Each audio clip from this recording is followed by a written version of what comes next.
মহান আল্লাহ পৃথিবীর সব প্রাণীকে সৃষ্টি করেছেন, প্রত্যেককেই ভাগ করে দিয়েছেন আলাদা আলাদাভাবে। ইবনে আব্বাস রাদিয়াল্লাহু তাআলা থেকে বর্ণিত, মহানবী সাল্লাল্লাহু আলাইহি ওয়াসাল্লাম বলেছেন, 4টি প্রাণী হত্যা করা ইসলামে নিষিদ্ধ। 4টি প্রাণীকে তোমরা কখনোই হত্যা করো না। আপনি যদি এই প্রাণীগুলোর সম্বন্ধে না জেনে এগুলোকে হত্যা করেন, তাহলে আপনাকে পরকালে অনেক শাস্তির সম্মুখীন হতে হবে। এই 4টি প্রাণী হত্যা করা ইসলামে নিষিদ্ধ এবং আপনাকে জাহান্নামেও দিতে পারে আল্লাহ তাআলা। তাই আজকে আমরা জানব ইসলামে কোন 4টি প্রাণীকে হত্যা করতে নিষেধ করা হয়েছে। 1. ব্যাঙ হত্যা করা নিষেধ। ব্যাঙ হত্যা করার ব্যাপারে ইসলামে নিষেধাজ্ঞা রয়েছে। ব্যাঙ প্রকৃতির জন্য এমন একটি প্রাণী যা বর্তমান জ্ঞান বিজ্ঞান উন্নত হওয়ার পরে আমরা দিন দিন এর শুধু উপকারিতাই খুঁজে পাচ্ছি। ব্যাঙ প্রকৃতির ভারসাম্য রক্ষার পাশাপাশি জমির উর্বরতা বাড়ায়। ব্যাঙ ফসলের পোকামাকড় খেয়ে ফসল সুরক্ষা করে। ব্যাঙের কল্যাণে জমিতে অতিরিক্ত কীটনাশক দিতে হয় না। ব্যাঙ জমির উর্বরতা নষ্ট করে না। ব্যাঙ বিভিন্ন আকৃতির হয়ে থাকে, এমনকি ব্যাঙ ভূমিকম্পের পূর্বাভাসও দিয়ে থাকে, যার কারণে প্রতি বছর শত শত মানুষ হারিয়ে যাচ্ছে পৃথিবী থেকে। এই ভূমিকম্পে বিলিয়ন বিলিয়ন ডলারের সম্পদ ক্ষতি হচ্ছে। ভূমিকম্পের পূর্বাভাস কোনো বিজ্ঞানে আবিষ্কৃত কোনো যন্ত্র না দিতে পারলেও কোনো ব্যাঙ তা ঠিকই পেয়ে যায়। শুধু তাই নয়, আমরা রাতের বেলা ব্যাঙ দেখলে সাধারণত লাথি মারি, প্রায় লাথি মারি অথবা পায়ের নিচে পিষে ফেলি, কিন্তু এটা করা মোটেও উচিত নয়। কারণ ব্যাঙ একটি কুদরতি প্রাণী যা আমাদেরকে অনেক কিছুর হাত থেকে রক্ষা করে। ব্যাঙ এমন স্থানে অবস্থান করে যেখানে দিয়ে সাপ আসার সম্ভাবনা আছে। আমাদের বাড়ির চারপাশে বা গর্তের সামনে ব্যাঙ দেখতে পারি। আপনারা কোনো ব্যাঙকে তাড়াবেন না, কারণ আপনার ভালোর জন্যই ব্যাঙ সেখানে অবস্থান করে। কেননা ব্যাঙ জানে কোন দিক থেকে সাপ আসতে পারে। শুধু তাই নয়, ব্যাঙ বুঝতে পারে সাপ কোন দিক দিয়ে আসতে পারে, আর তাই সাপ যখন আসে তখন ব্যাঙ তার শরীর থেকে এক উৎকট গন্ধ ছড়ায়। তখন সাপ ওই স্থান থেকে চলে যেতে বাধ্য হয়। তবে মাঝে মাঝে আমরা দেখতে পারি যে ব্যাঙ সাপের খাদ্যেও পরিণত হয়ে গেছে। তাই ব্যাঙকে আমাদের প্রকৃত বন্ধুই বলা যায়। ব্যাঙ শুধুই আমাদেরকে সাহায্য করে। শুধু তাই নয়, যেদিন আল্লাহর প্রিয় হাবিব ইব্রাহিম খলিলুল্লাহকে যখন নমরুদ আগুনে পুড়তে চেয়েছিল, ঠিক সেই সময় সেখানে ব্যাঙ প্রস্তাব করে দিয়েছিল।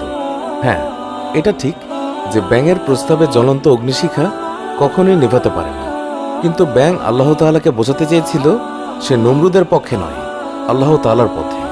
সুবহানাল্লাহ। পিঁপড়া হত্যা করা নিষেধ। পিঁপড়া কেন মারা যাবে না? এর কারণ হলো পিঁপড়ারাও আল্লাহর তাসবিহ পড়ে, তারাও আল্লাহর কাছে প্রার্থনা করে। রাসূলুল্লাহ সাল্লাল্লাহু আলাইহি ওয়াসাল্লাম বলেছেন, তোমাদের সাধারণ ব্যক্তির ওপর আমার যতখানি মর্যাদা, ঠিক তেমনি একজন আলেমের মর্যাদা একজন আবিদের ওপর। তারপর রাসূলুল্লাহ সাল্লাল্লাহু আলাইহি ওয়াসাল্লাম বলেছেন, নিশ্চয়ই আল্লাহ তার ফেরেশতারা এবং আসমান জমিনের অধিবাসীরা, এমনকি গর্তের পিঁপড়া এবং পানির মাছ পর্যন্ত সেই ব্যক্তির জন্য দোয়া করে যে মানুষকে কল্যাণকর জ্ঞান শিক্ষা দেয়। তাই অহেতুক পিঁপড়াকে হত্যা করা উচিত নয়।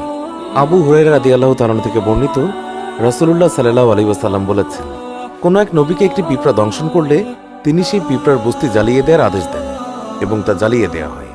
তখন আল্লাহ তাআলা তার প্রতি ওহী প্রেরণ করেন এবং বলেন, তোমাকে তো একটা পিঁপড়া দংশন করেছে, আর তুমি এমন এক জাতিকে ধ্বংস করলে যারা আল্লাহর মহিমা ও পবিত্রতা ঘোষণা করত। তবে কোনো পিঁপড়া যদি ক্ষতি করে, তবে তাকে তাড়ানোর ব্যবস্থা নেওয়া যেতে পারে। রাসূলুল্লাহ সাল্লাল্লাহু আলাইহি ওয়াসাল্লামের সুন্নত মোতাবেক খাবার দাবার ঠিকমতো ঢেকে রাখলে পিঁপড়ার আক্রমণ করার আশঙ্কা কম।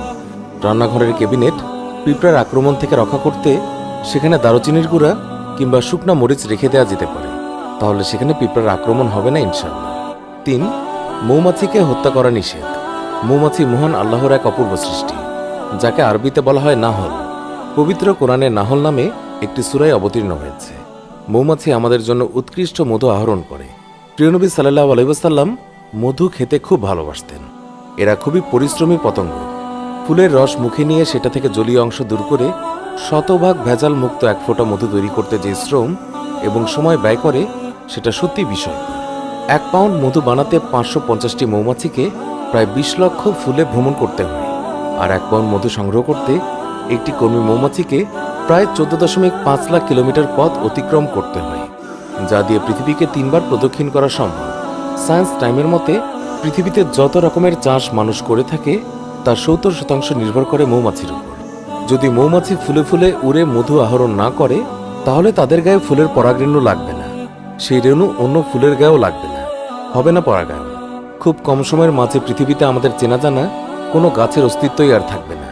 আলবার্ট আইনস্টাইন বলেছিলেন, মৌমাছি যদি না থাকে তাহলে মানুষ নিশ্চিহ্ন হতে সময় লাগবে 4 বছর। 4. হুদহুদ পাখিকে হত্যা করা নিষেধ। আমাদের দেশের মানুষ এটিকে মোহনচূড়া বা কাঠকুড়ালি হিসাবে চেনে। যেহেতু হুদহুদ পাখির অনেক উপপ্রজাতি আছে, তাই আমাদের দেশের মোহনচূড়ায় সুলাইমান আলাইসাল্লামের হুদহুদ কিনা তা নিয়ে সংশয় আছে। ইংরেজি থেকে ডাকা হয় হুপু বা হুপি বলে, আরবি এবং উর্দু থেকে ডাকা হয় হুদহুদ নামে। মধ্যপ্রাচ্যের প্রত্যেকটি দেশ, মিশর, মাদাগাস্কার, এমনকি ইউরোপের কোনো কোনো দেশেও এদের দেখা পাওয়া যায়। পার্শ্ববর্তী দেশ ভারতেও মাঝে মাঝে এই পাখির দেখা মেলে। এই পাখির শরীর বাদামি, ডানা ও লেজে সাদা সাদা দাগ রয়েছে। মাথায় আছে রাজমুকুটের মতো সুন্দর একটি ঝুঁটি। সেই ঝুঁটির হলদে বাদামি পালকের মাথা কালো রঙের। এরা ক্ষতিকর পোকামাকড় খেয়ে ফসলের জন্য উপকারী পাখি হিসেবে সমাদৃত। তাই অনেক দেশে আইন করে এদের সংরক্ষণ করার ব্যবস্থা করা হয়েছে।